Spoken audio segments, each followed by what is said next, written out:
Charles has made it clear he wants out, but so far no word from the other half. Diana has had no public response to the Queen's directive that the Prince and Princess of Wales end their marriage for good.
This is BBC News from London.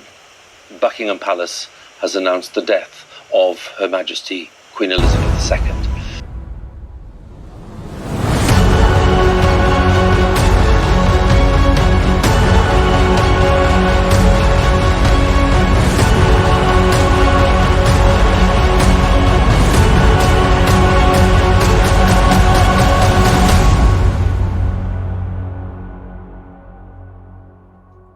Harry was crushed, said a friend of the Duke. His relationship with the Queen was everything to him. She would have wanted him to know before it went out to the world. They could have waited just a little longer. It would have been nothing in the grand scheme of things, but no one respected that at all. Despite the ups and downs of his royal life, Harry and the Queen were consistently close. Granny, while this final parting brings us great sadness, I'm forever grateful for all of our first meetings, from my earliest childhood memories with you, to meeting you for the first time as my Commander-in-Chief, to the first moment you met my darling wife and hugged your beloved great-grandchildren, he wrote in a statement. I cherish these times shared with you, and the many other special moments in between. You are already sorely missed, not just by us, but by the world over.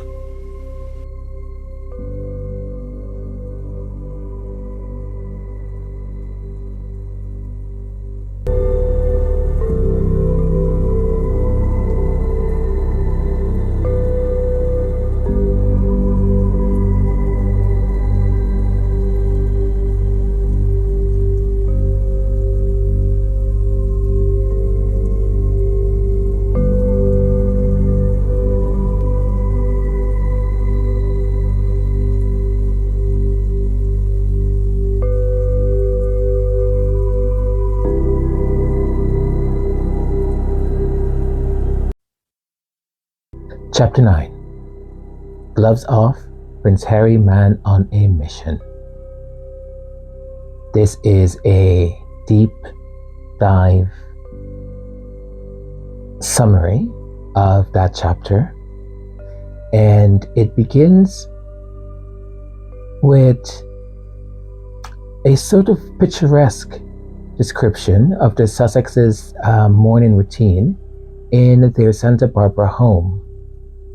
Despite having staff, Meghan and Harry prioritize handling morning duties with their children, Prince Archie and Princess Lilibet themselves, including school drop-off.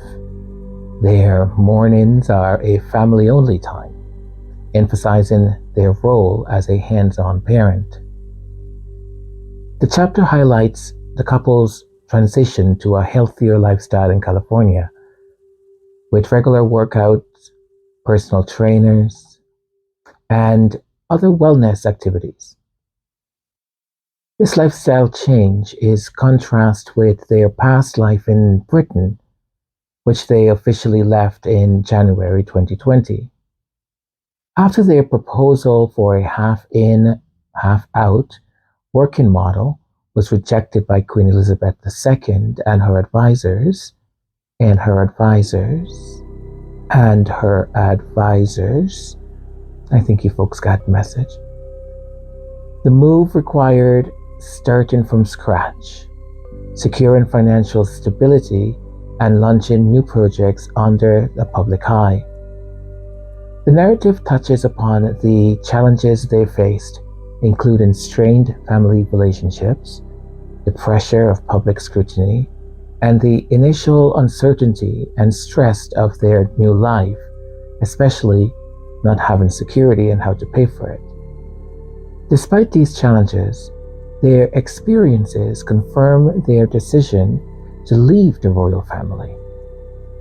This chapter also mentions their brief return to royal duties, including unexpected events like the Queen's death and planned appearances like the Platinum Jubilee celebration. Scobie's provides a personal perspective.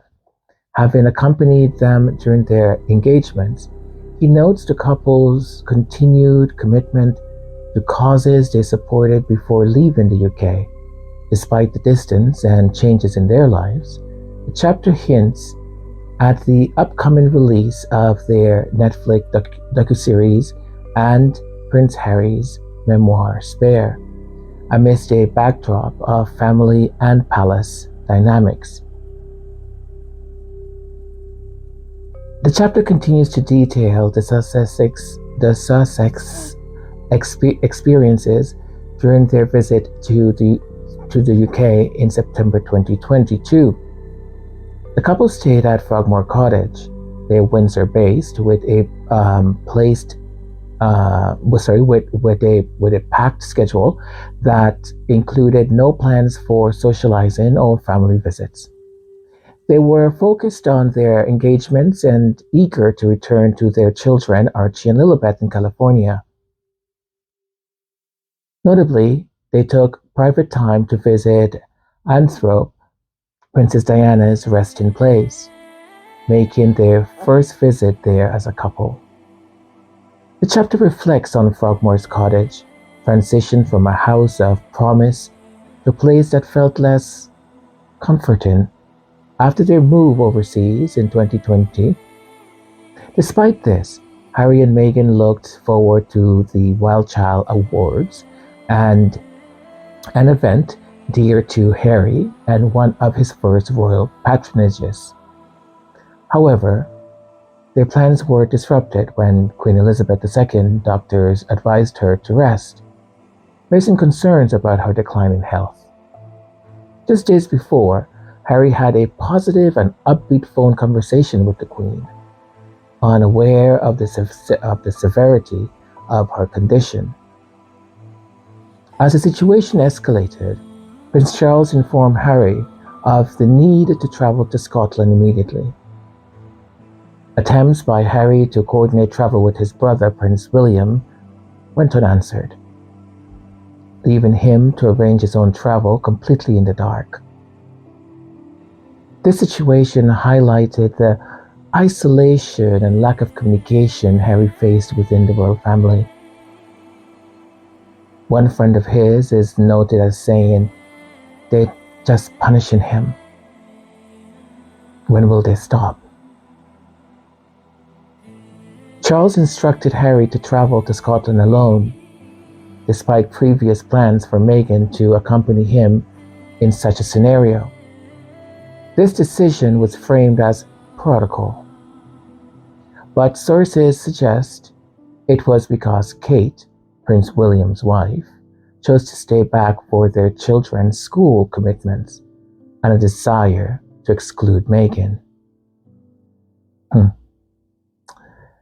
This left Harry feeling unsupported and disconnected, as he was not included in the travel arrangements with his brother and uncles. Princess Eugenie also reached out to Harry for information about their grandmother, showing the fragmented communication within the family during this critical time.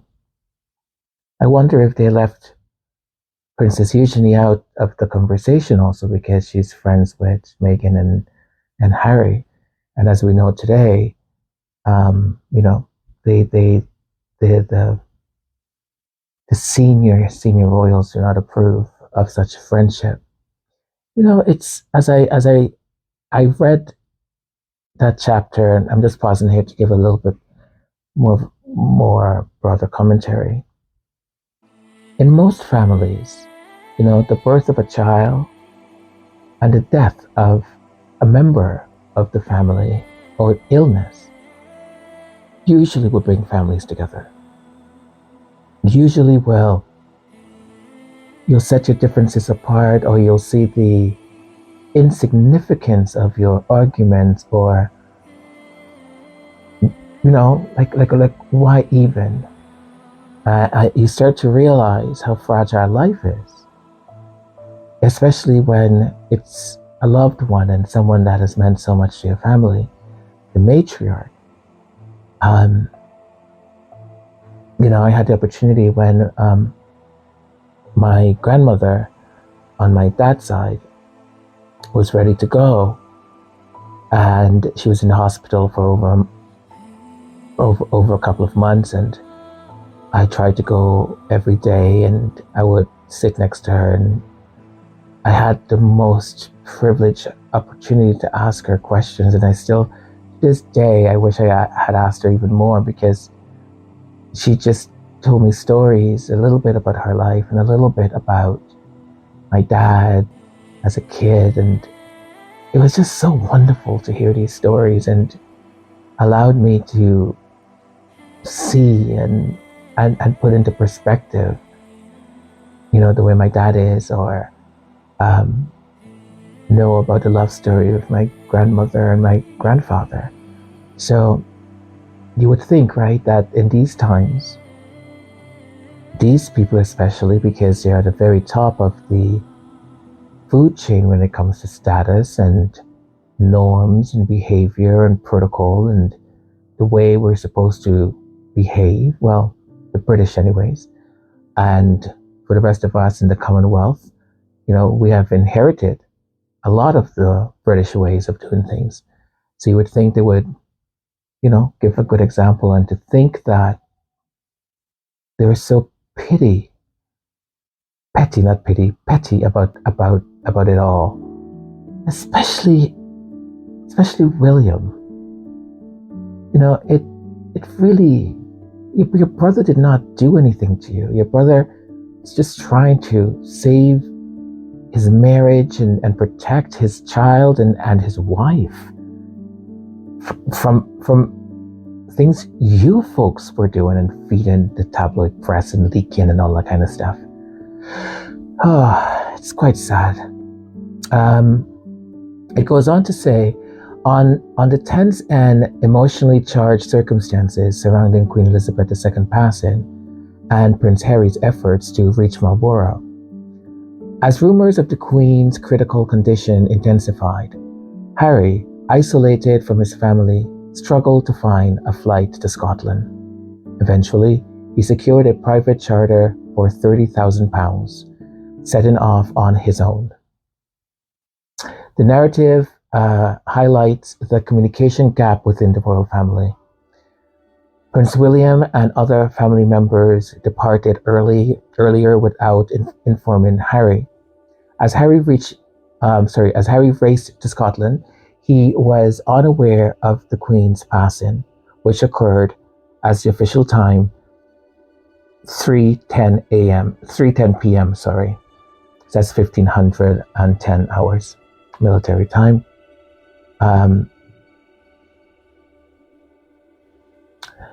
His father, Prince Charles, does not use a cell phone, and William was unresponsive to Harry's attempts to communicate. Harry remained uninformed throughout his flight due to the lack of cell phone service. Back in Britain, there was a dispute between the camp of the Sussex team and Buckingham Palace over the timing of the announcement of the Queen's death. Despite efforts to delay the announcement until Harry was informed, Buckingham Palace released the news at 6:30 p.m.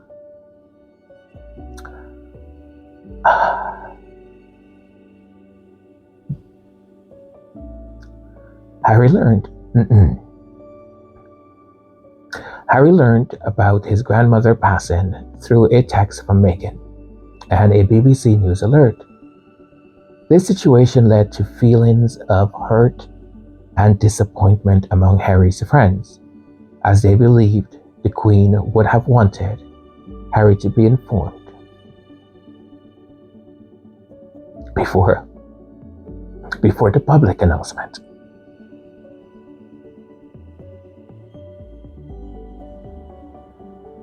Upon his arrival at Balmoral, Harry had a private moment to pay respects to the Queen. However, he missed the opportunity to meet his father, Prince Charles, William, and Camilla, who had already left. Feeling isolated and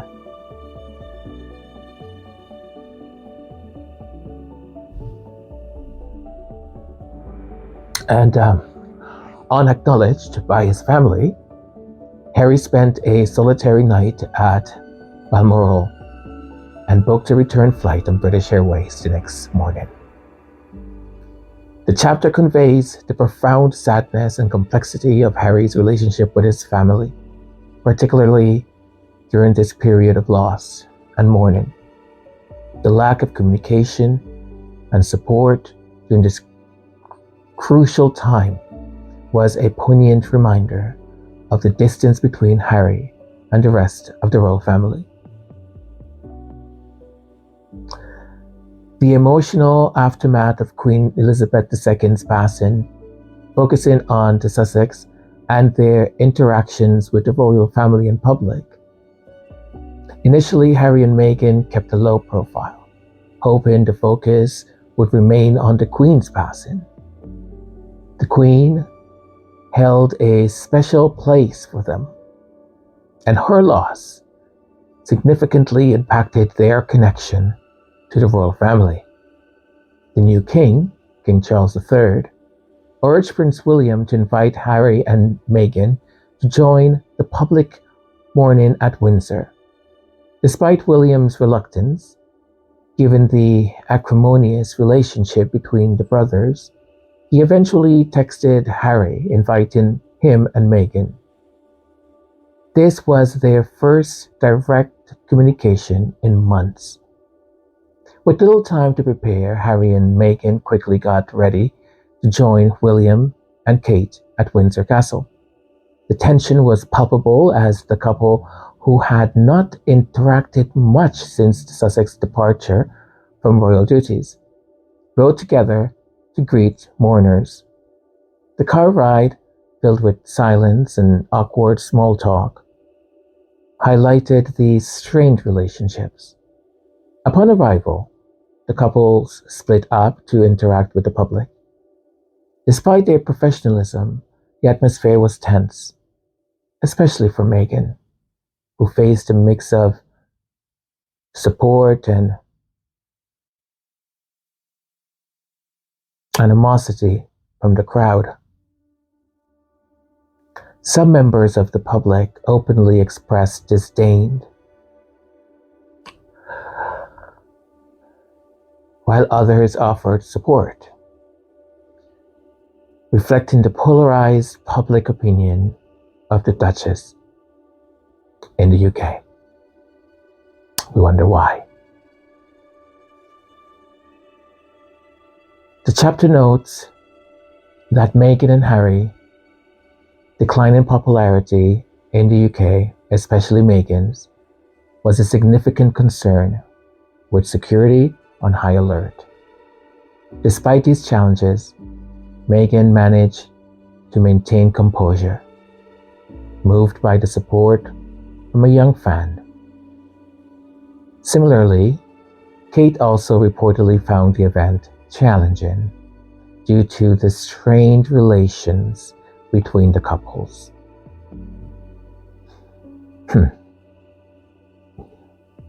I'm not being biased, people. I'm trying not to. Harry spent his time sharing memories of his grandmother with the public, reaffirming his connection to Britain despite the media's negative portrayal. The walkabout lasted about 42 minutes, after which William coordinated the departure. Again, it sort of highlights the complexity of the Sussex relationships with the royal family and the British public, underscoring the emotional toll of their changed status and the public perception. The dynamics of the public appearance of the Sussex with the Cambridges and the internal workings of the royal family during the mourning period for Queen Elizabeth II.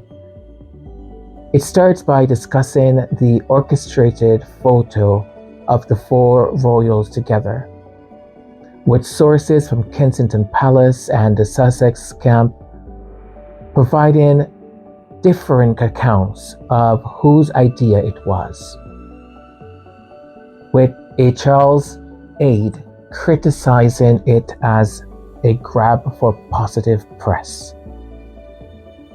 Communication between the palace and the Sussex was minimal, with mostly basic information being shared through text messages from press aides.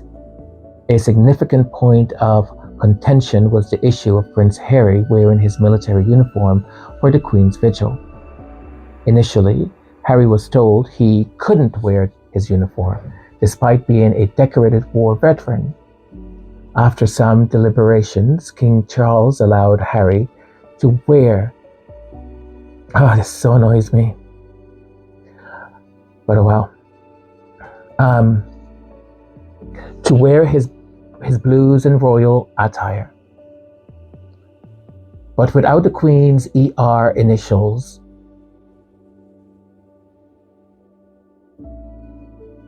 and the aiguillettes, which were notably present on Prince Andrew's uniform. Oh gosh. When I was reading this, I just you know how you can look at something or you can have a discussion, and for you can have it so clear what the right decision is or the right thing to do. Or you can see the solution and someone will just argue with you. Like I had, and this is getting, I'm going to try very carefully how I tell this experience, this story. I had a senior person at my work that I report into, and this person had taken notes, and we were having a meeting. I thought the meeting was about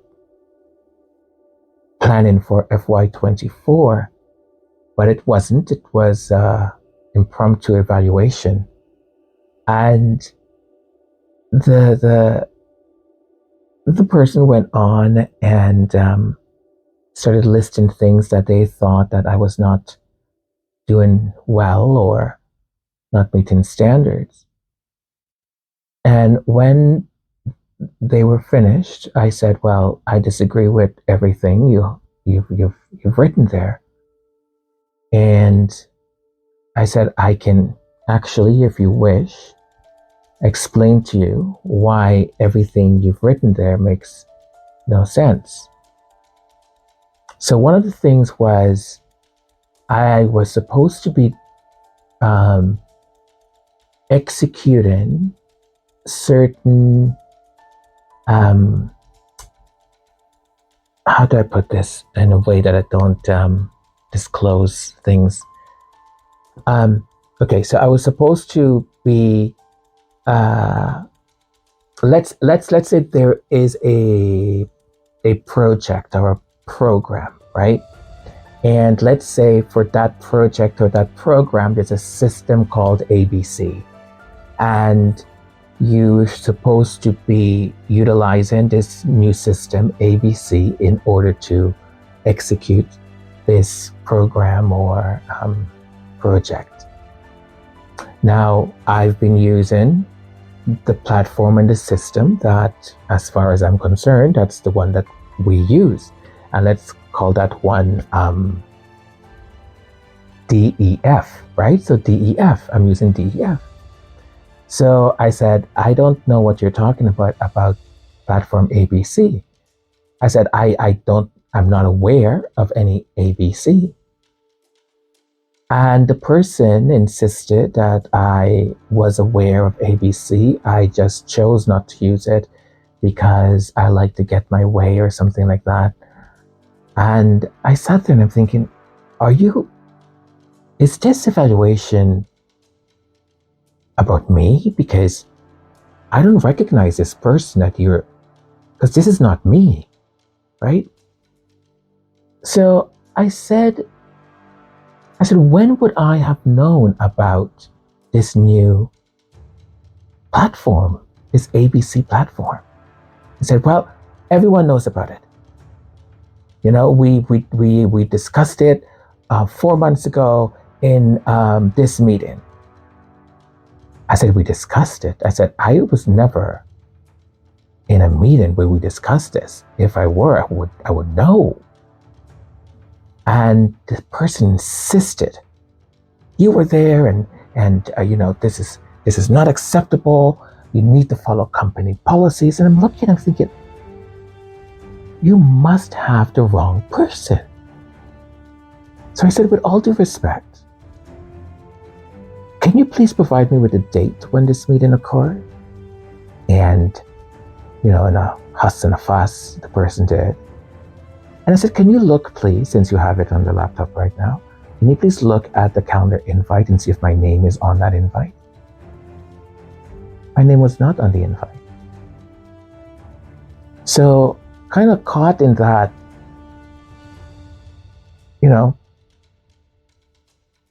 instead of recognizing and say, oh, I'm bad, sorry about that. I was so sure that you were in that meeting. No, there was no apology. What followed was, well, you should have known anyways. You should have known anyways. I said, really? I said, well, that's great. I said, because I've got a crystal ball that makes me know things. I am a genius that, can use telepathy and know things. And he goes, are you mocking me? I said, I'm not. I said, I'm just trying to give you an example of how insane that expectation is. I said, now, can we just move this along? And can I, who is going to explain to me what this platform ABC is about? Because I would like to be up to date in the platforms that we're supposed to use. Right? It's this weird, insane thing that goes on. Like you have the person who is accused allegedly of I don't even want to say it. And then you have a man who is protecting his child and his wife from abuse. And that's the one you condemn. It's like your value system is upside down, inside out, and really wrong. Let's continue. This discrepancy in treatment upset Harry, who considered wearing a regular suit to the vigil. However, he changed his mind after learning that William would also remove his aiguillette and a gesture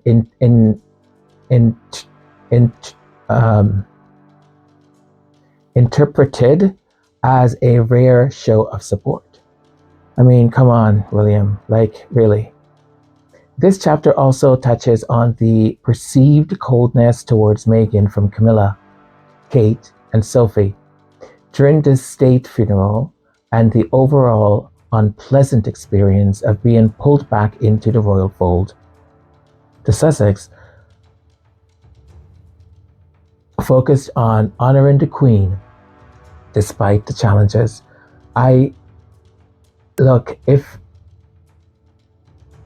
If any of you remember, and I know you do, I mean, that picture now has become iconic in so many ways. It just physically, you see her there, and she looks so tiny, so tiny. And I remember Kate in her big jewelry, and Camilla and Sophie looking at Meghan as if, oh, look at you. Like, you know, it's just, it really shows that the people who are supposed to have class, who chastise the rest of, for not picking up the right fork or the right spoon, or, walking one foot ahead of whomever when you're supposed to be 3 feet behind. Deep down, when it really counts, they're just trash. They're not even ordinary. They're just trash. People who live modestly, who live in in housing, who live in trailer parks, or have more decency than that. I remember I was on holidays, and I was in a part of the world that's very, very poor, and I was there with 3 of my friends, and one of my friends, she was dating a guy from that city, from that country, and he had invited us over to his modest home where he lived with his family. And, we didn't want to cause any problems or issues or extra. We said, no, that's okay, not to worry. But he insisted, he's like, this is the first time I'm meeting her friends. And he wanted to show his hospitality. And we went, and it was just so joyful, and they didn't have much, but the food that they received was, is rationed, and they only get so much of this and so much of that, and it was like a feast on the table. And I kept thinking, did they use all of their rations for the entire month to do this? Modest people who society many times may look down on, are sometimes the kindest, the people that have more manners, because they've seen the worst and they've suffered the most. So they understand. They're empathetic. These who have not understand true suffering, really. Like at the funeral of one of the most historical women. And you do this? Oh, so classless, I swear. The narrative then shifts to discuss the media portrayal of Harry and Meghan, highlighting false claims and conspiracies, including an accusation that they were recording family encounters for Netflix. This inaccurate media portrayal led to Harry's mission to reclaim his story and image. He engaged in several high-profile court cases, including a libel case against the Mail on Sunday over false claims about his relationship with the Royal Marines, and an outgoing case against the same outlet regarding his security battle in the UK. These legal actions demonstrate Harry's commitment to challenging misinformation about him and Meghan. Prince Harry's legal battles against the British press, focusing on his actions against illegal news gathering practices. Freed from the restraints of the royal institution, Harry has been able to take a more aggressive stance against media malpractices. In 2023, Harry was involved in 3 major legal actions against Mirror Group newspaper MGN for phone hacking between 1996 and 2011, against Associated Newspapers for similar allegations over a longer period, and against Rupert Murdoch's News Group newspapers, the parent company of The Sun and the now defunct News of the World. The chapter details the legal proceedings, including the challenges Harry faced in bypassing the statute of limitations and the specifics of the allegations. For instance, the MGN case went to a full trial over a sample of 37 articles suspected to be the result of phone hacking. Harry's pursuit of justice has reportedly not been well received by the royal family and their aides, who view such actions as a threat to the monarchy's relationship with the media. The royal family, particularly Charles, Camilla, and William, is described as preferring to maintain solid media relationships rather than confronting the press. Well, of course, because you guys are not being bullied right now and victimized by it, right? They're not. But what goes around comes around. That's all. That's what I'm saying. A significant revelation in Harry's legal battles in this allegation that Prince William privately agreed to a large settlement with Murdoch's publisher in 2020 for hacking into his voicemails, in return for not suing them formally. This agreement, described as a favorable deal by Harry, underscores the differing approaches between the brothers. Harry also claims that around 2013, an agreement was struck between Charles' household and senior Murdoch executives, promising settlements and apologies to royal victims of phone hacking. Efforts to resolve these claims, however, stalled after the departure of the Queen's private secretary, Lord Christopher Gate, in 2017. I can't pronounce his name. It's Geidt. You folks can pronounce it. The chapter portrays the complex dynamics within the royal family and their interactions with the media, highlighting a long-term strategy by Clarence House to maintain positive media relations, particularly to facilitate Charles and Camilla acceptance by British public. Harry's witness statement suggests that this strategy led to efforts to saw any actions that might anger the Murdoch papers. Gosh, I'm telling you, the things that we are actually learning, right?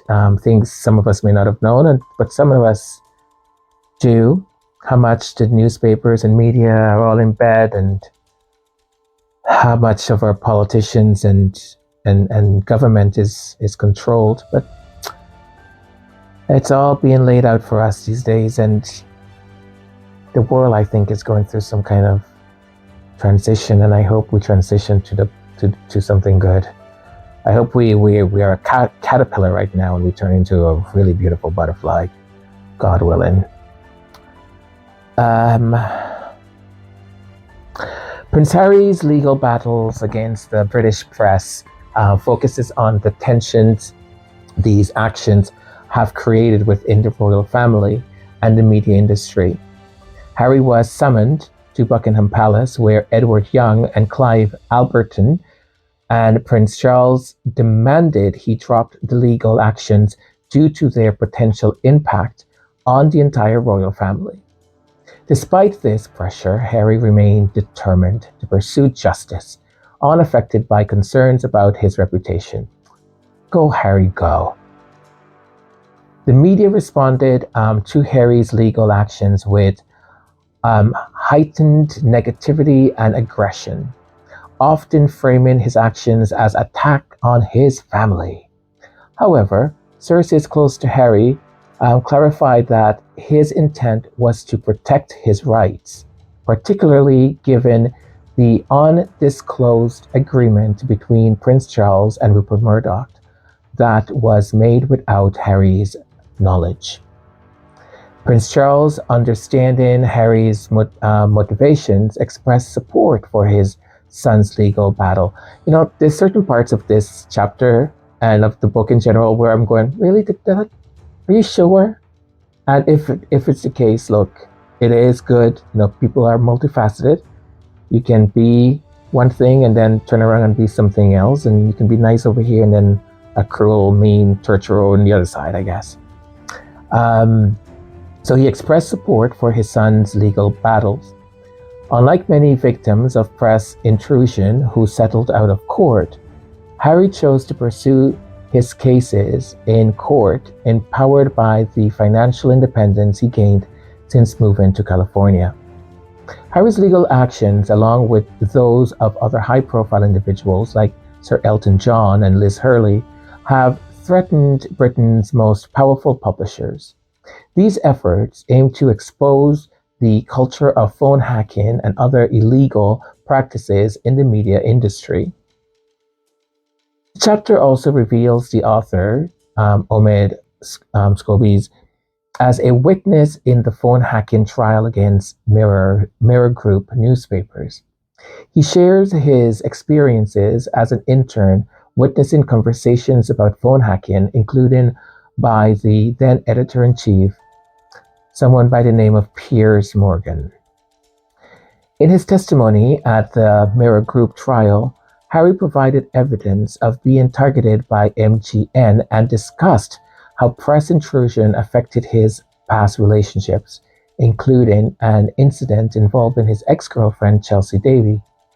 He also highlighted the negative portrayal of Meghan in the media, motivating his decision to sue the Mirror and Sunday Mirror and Sunday People newspapers. These names are so creative. Despite accusations from the Mirror barrister of speculation, Harry presented evidence, including invoices from private investigators, showing the extent of the media intrusion into his life. He expressed frustration at the press misleading and wrongful actions. By the end of his testimony, Harry was emotional, emphasizing his commitment to not letting this legal battle dominate his life. He intends to see it through to a conclusion, reaffirming his dedication to changing the media landscape. Prince Harry's ongoing legal battle with the media and his broader aspirations for media reform. Harry hopes to resolve all his cases by the end of 2025. Driven by his determination to confront injustice, a trait he attributes to his military background. However, he is realistic about the impact of these cases on on media coverage, recognizing that winning them won't stop negative reporting due to the high market value. Harry's ultimate goal is not revenge against the media, but to foster a more ethical and reliable press.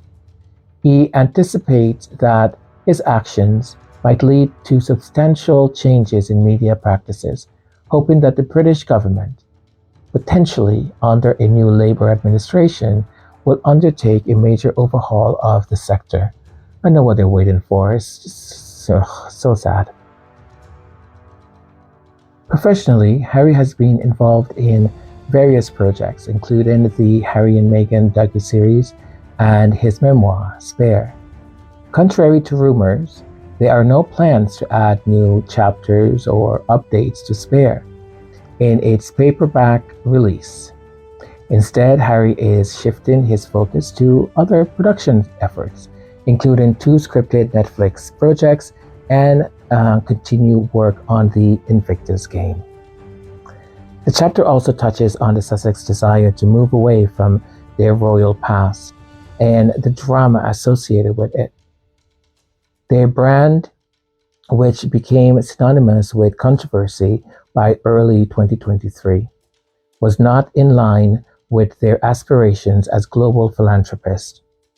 The couple is also to embark on a new endeavor focusing on their organization, Archwell, which encompasses Archwell Foundation, Archwell Audio, and Archwell Productions.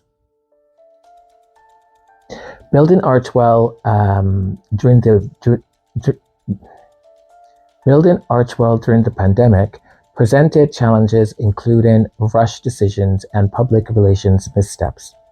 One such example was a January 2022 statement declaring that unnamed sources would no longer speak for the Sussex, a notable stance given the royal family's reliance on anonymous briefing.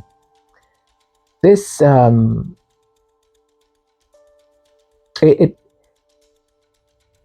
this paints a picture of Prince Harry as a figure committed to changing systemic issues in the media, while also highlighting his and Meghan's effort to redefine their public image and focus on their future endeavors outside of the royal narrative.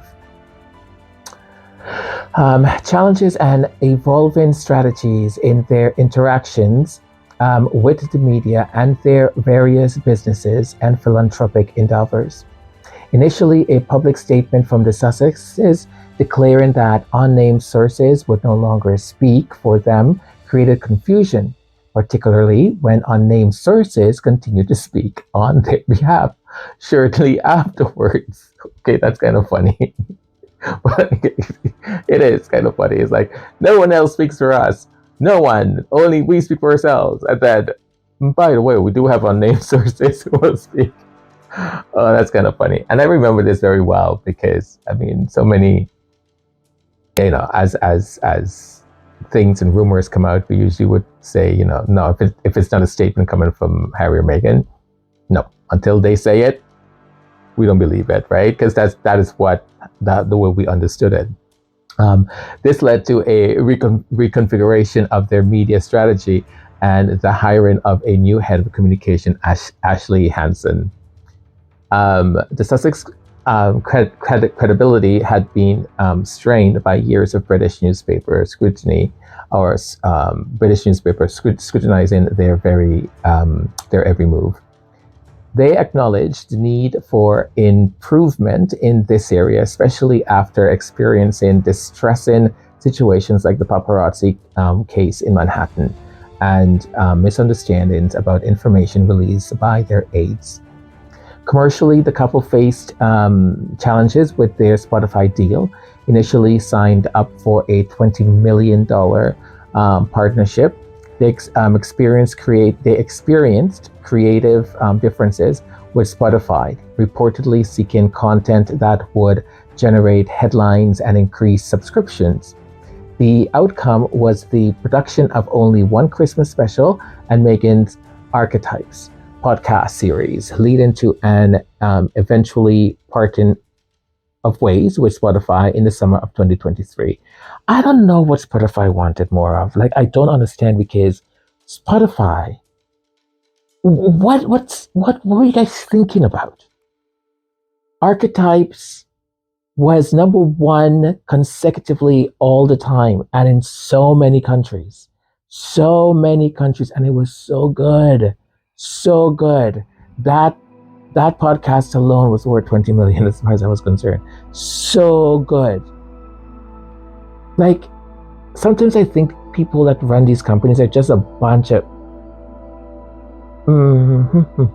allegedly.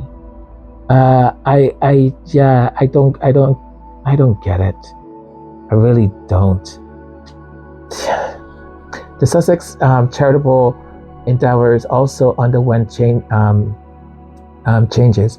Their initial plans for the Sussex Foundation were shelves in favor of Archwell Foundation, which initially focused on grant making. Despite challenges in defining its mission, Archwell has supported significant initiatives, including humanitarian efforts in Afghanistan and partnering with the civil rights organization Color of Change. The foundation is now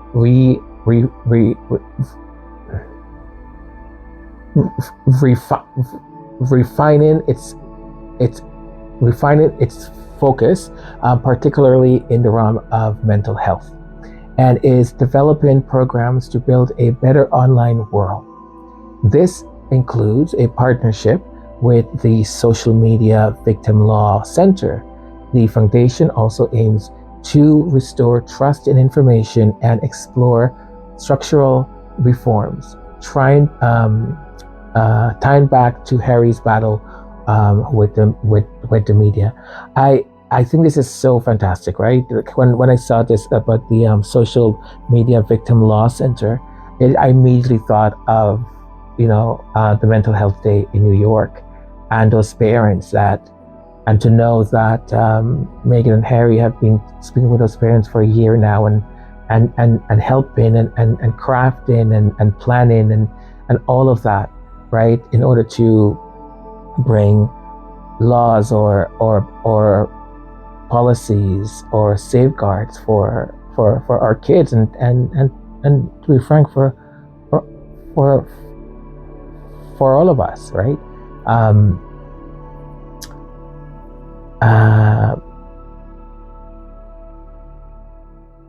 So the Sussex's journey to of learning and adaptation in both their professional and philanthropic endeavors, highlighting their commitment to various causes despite facing challenges and criticism. The Sussex's philanthropic initiatives and personal lives post-royal exit, highlighting their ongoing efforts to impact communities positively and their personal challenges. And that's one of the things that I love about them, like the whole idea about creating impact and in communities. And look, to create impact, you don't need to go big. You start small, and then it has that ripple effect as long as you do it well, and people are able to see that you are bringing about change and creating that sort of impactful way forward. The Sussexes aim to use their platform to promote media organizations that align with their values of ethical journalism. In addition, their foundation, Archwell, is engaged in uplifting communities. Inspired by Meghan's work with the Grenfell Tower fire victims, Archwell has initiated several pilot projects in the US, focusing on women-led initiatives, including supporting Afghan immigrants. The collaboration with William Morris Endeavour WME has accelerated their charitable work. A Sussex spokesperson emphasized the long-term commitment to building a lasting legacy. Meghan distanced herself from the royal dramas following the release of the Harry and Meghan docuseries. She decided not to attend King Charles' coronation, partly due to a desire to avoid getting pulled back into royal matters. You mean dramas? Because damn, they just love them some drama. Meghan focused on her business ventures, aiming to create something accessible and not reliant on her royal connections. The Sussexes took a more relaxed approach in the summer of 2023, stepping back from the public eye. Despite speculative media narratives about their relationship, sources close to the couple describe them as happy and close. A significant point of contention with the delayed confirmation of Archie's and Lilibet titles as prince and princess, the palace eventually updated their titles 6 months after Charles became king, a delay that raised questions and discomfort for the Sussex. Harry, initially hopeful for reconciliation with his family, faced continued avoidance from his father and his brother. Attempts to initiate conversations with Prince William through a mutual friend in London were ignored, reflecting the ongoing strain in their relationship. So the Sussexes, end up navigating their new lives outside the royal fold, balancing their public initiatives with personal challenges and the complexities of their relationships with the royal family. And it sort of kind of wraps it up right sort of there that at this point Harry is not, like, he's done everything he can do, and he's sort of done, right? Like he's reached out. They haven't reached out back again. Like, he's the one trying to bring peace. He's the one who still wants a relationship. He's the one who is still trying, and they're not even bothered, right? They just continue in that state of mind of sort of, instead of being reflective and mindful. I think somewhere, did I read this, or sometimes I don't know if I read something or I heard someone say it, but Prince William thinks that Harry is just being, brainwashed by all this mumbo jumbo and therapists and this, being healthy and mindful and all. Like, come on, like, he's not that old. He's like, what, 40 something, and that's the way he thinks, right? And I don't mean to like be ageist. My apologies. That wasn't my intention. But usually you'll have, some of these older men that will say things like, "What do you mean you need to be mindful about this? That made me be." And I was like, "Gosh, come on." You should hear the discussions I have with my father. My dad is hilarious because I don't know. I love him. This is totally not related to anything, but I told him not too long ago, a couple of months ago, I said, "Dad, you should do meditation." And he's like, "What?" I said, "Meditation." He goes, "That's not for me. That's not for me."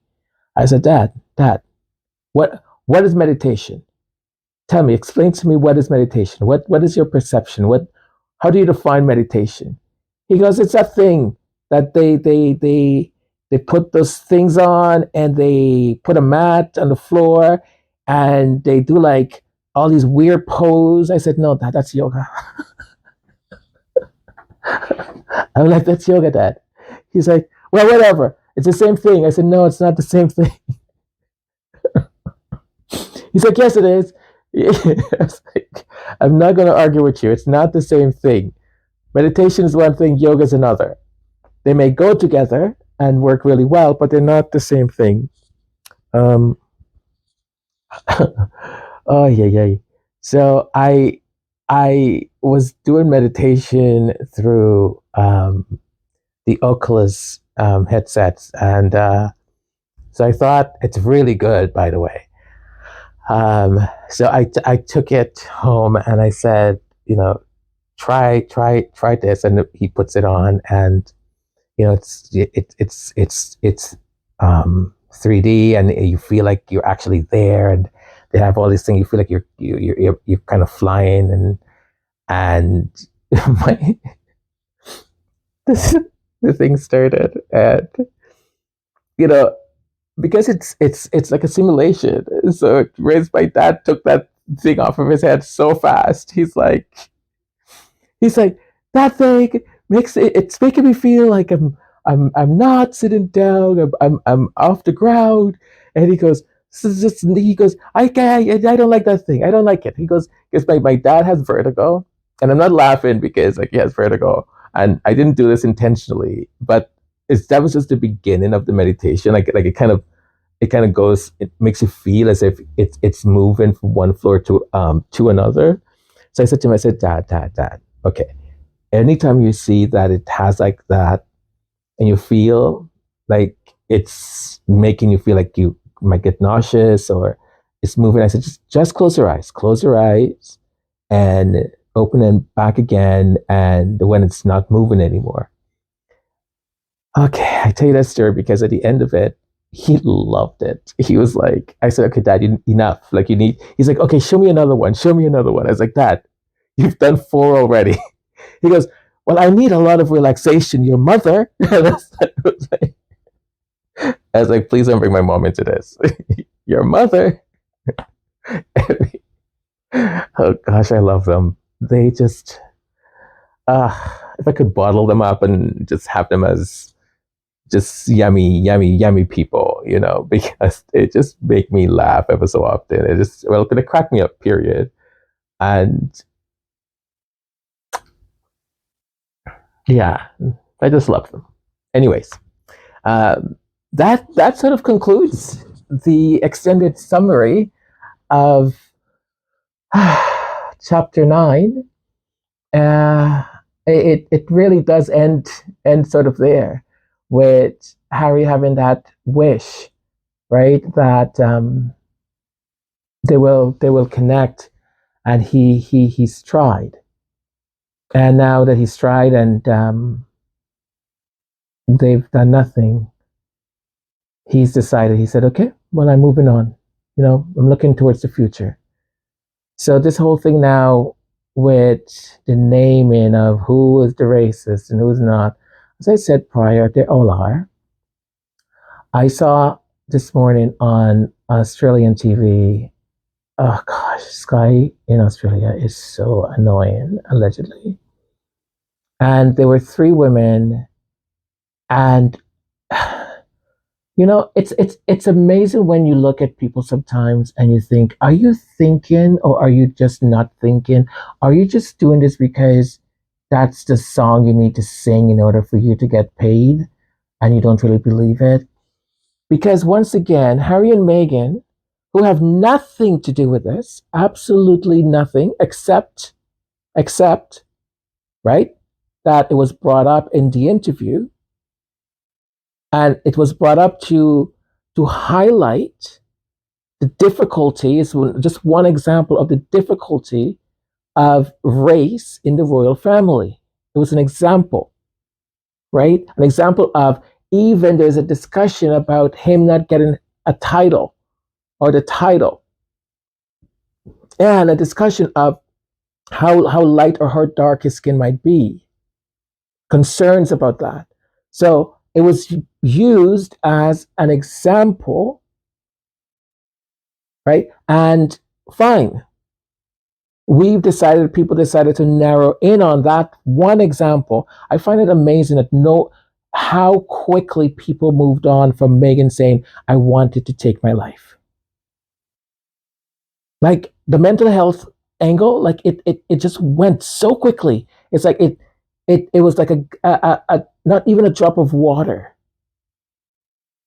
I mean, that for me, I'm going to be honest, that for me was the part that I went, oh my God.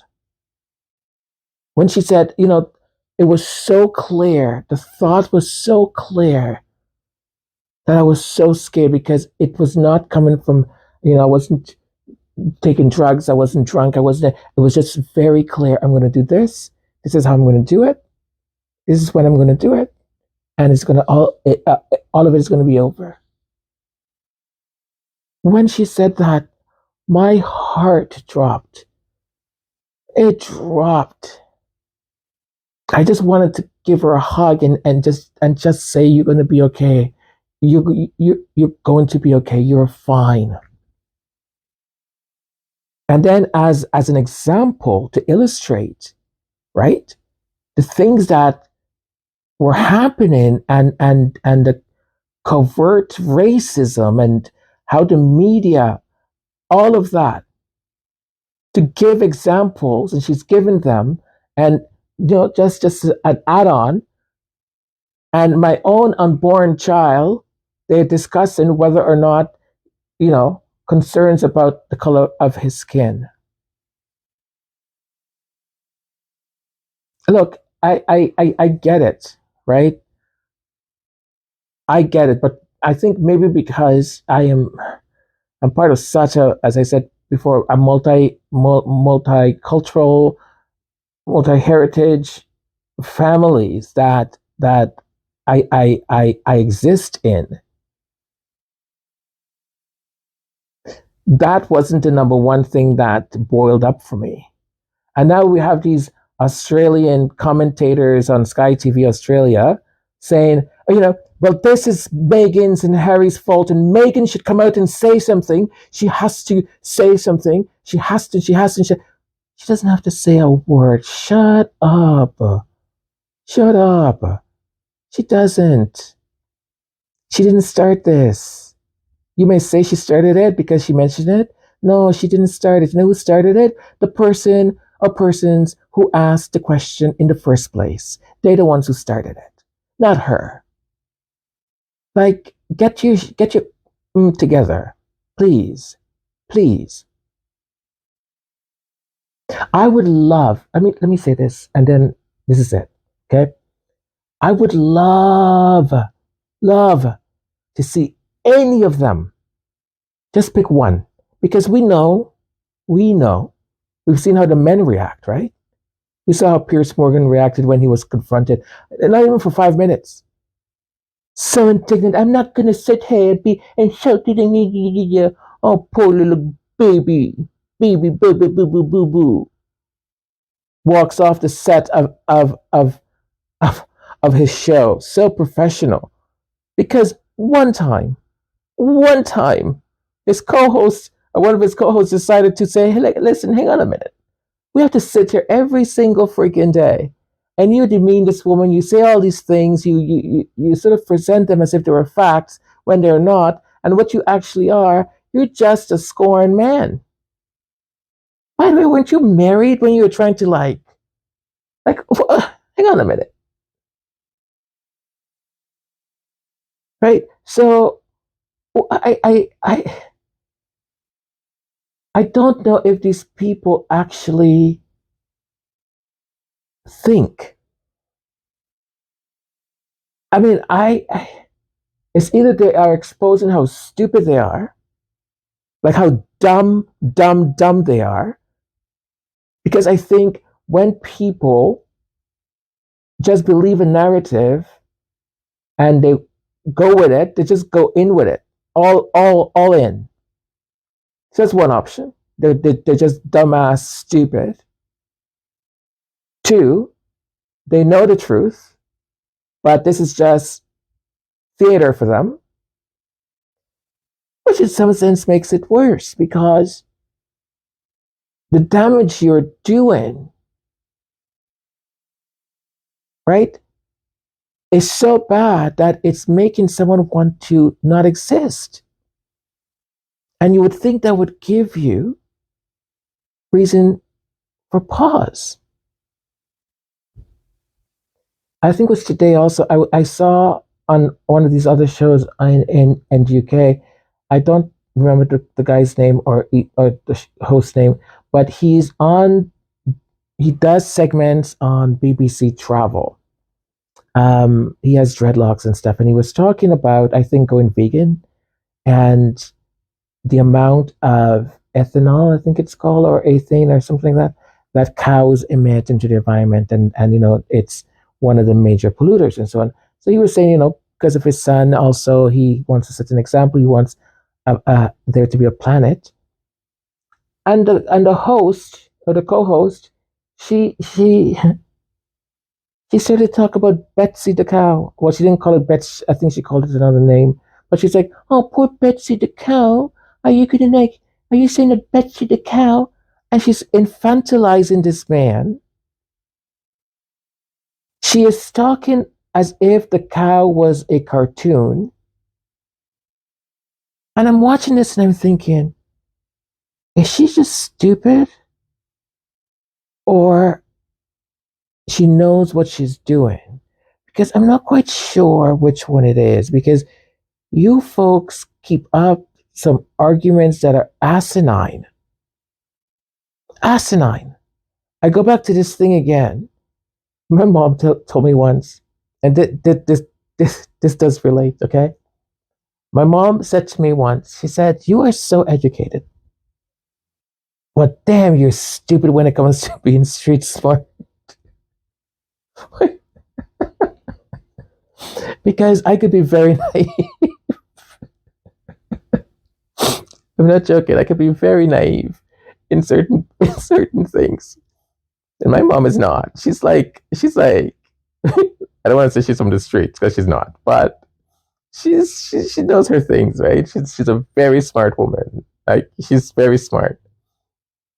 I'm very book smart in some senses. I'm not as bad as she thinks I am, but something had happened. We were not home. We were in another country, and something had happened. And my mom was like, "You're so intelligent, but you're so stupid when it comes to being street smart." I was like, "Hey." She goes, "It's okay. You're intelligent. You know all the you good with the books and the this and the that." She goes, "Your other brother, he's street smart, and my brother is street smart. He is like he is like he can he is so everything that I'm not. He is, and it's so interesting how siblings how we've I don't know. We are different. We're raised the same way in the same household, the same parents, and we're so different. Um, oh well, folks. That's it. That's it. I think it's an hour almost, or an hour already. Oh yes, time for me to say our goodbyes, and until we, you know, hang out again. But I'll let the music play so we can, you know, digest everything, and then I'll come back.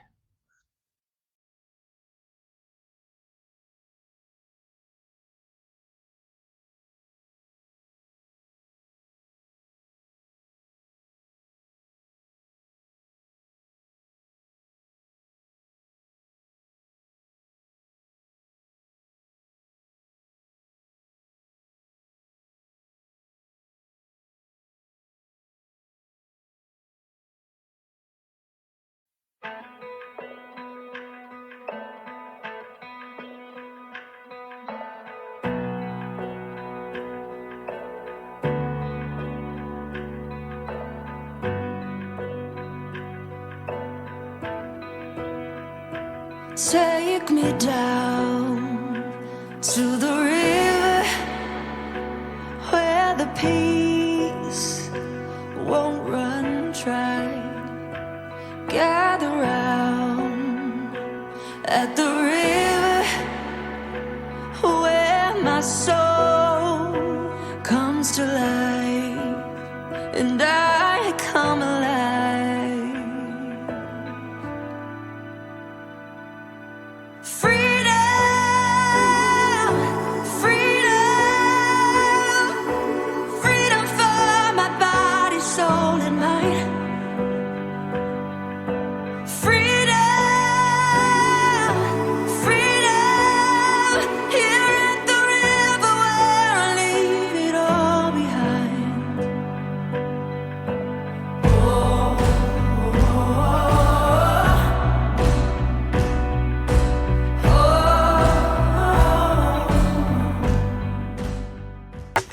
I really don't know what to say. Like, I really don't know what to say. I am so sorry. I tested the mic before I started. And then I just did my thing and completed it. And then I was like, okay, I'm going to just pick a song now to play, and then just review that this, it all is all right. And to come to the realization that the mic is all messed up. So you just hear this muffled voice. Folks, I'm so sorry. I ran out and got a new mic, and so pisses me off, but I try listening to the podcast through my phone, and the sound wasn't as bad as if I was listening to it through the computer, or if you hooked up your computer to your TV. So I'm so sorry. My only other suggestion to follow along is to use closed caption. So closed caption, and then maybe you understand what the heck I'm saying. So sorry. Ay. Well, that's it. Nothing else to say. Take care of yourselves. Take care of your loved ones, and be kind also to the stranger along the way. Thank you so much. And until we speak again and the next chapter. Bye for now.